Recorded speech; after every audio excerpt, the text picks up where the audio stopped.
Parents say the state's child welfare system is putting children's safety at risk. Those moms say the foster system is in dire need of reform. They took their concerns to the State House today and spoke to Call 6 Investigates' Kara Kenny about what they believe needs to be fixed.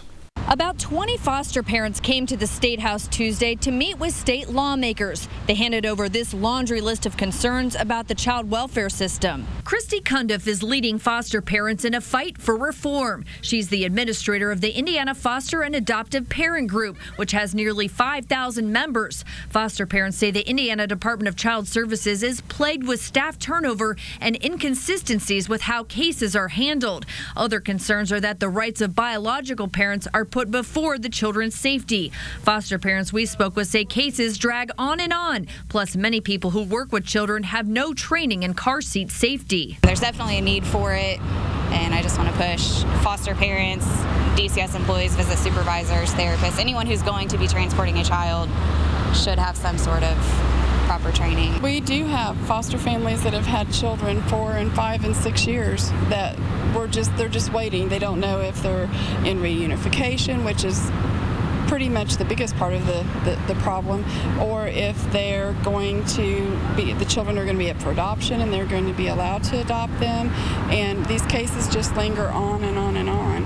And we're trying to put a stop to help the children with that so that they can have permanency in their life. The group is also concerned foster parents who work are often getting no help from the state with child care expenses. The foster parents say they want to help find solutions rather than just pointing out problems. Foster parents hope their meeting today will result in legislation for the upcoming session. Reporting from the State House, Kara Kenny, RTV6. Senator Grooms tells Call 6 he will pass along the concerns to the Department of Child Services and adds the state has already boosted funding for additional caseworkers in Indiana.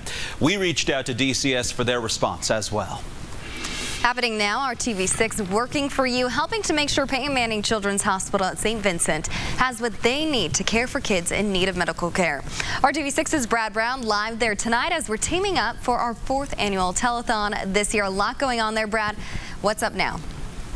Hey, Amanda, good afternoon. We've had a great response from our viewers already today. Many of you, though, joining us for the very first time. You still have some time to give us a call at 1-844-4PEYTON or log online to PeytonTelethon.com to make your donations. We've heard some great stories today, and we will as our evening continues. Beth Vaughn joins us now with a special guest. Hi, Beth.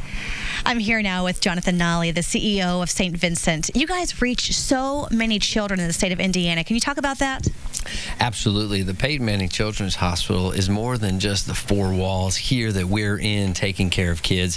We are in every corner of the state of Indiana. Our pediatric network, our pediatricians, our specialists, our pediatric surgeons. We care for everybody. We're in every community in the state of Indiana. It's just making a difference.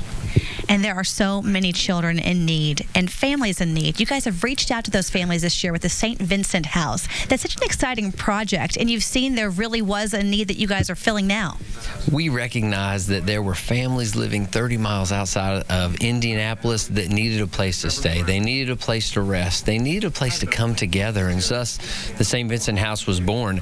I'm excited to say that it's been full every night since it's been open for the last several months, so we can see the need is being fulfilled. Jonathan Nolly, thank you so much, and thanks for what you do here at St. Vincent Hospital. Back to you. All right, Beth, thanks. Our donations this year have already totaled more than $260,000, but there's still plenty of time for you to make that donation. 1-844-4PEYTON or log on to PeytonTelethon.com. We'll be back with more as the evening continues. And thank you, Brad. A couple downpours around. We'll talk about the potential impact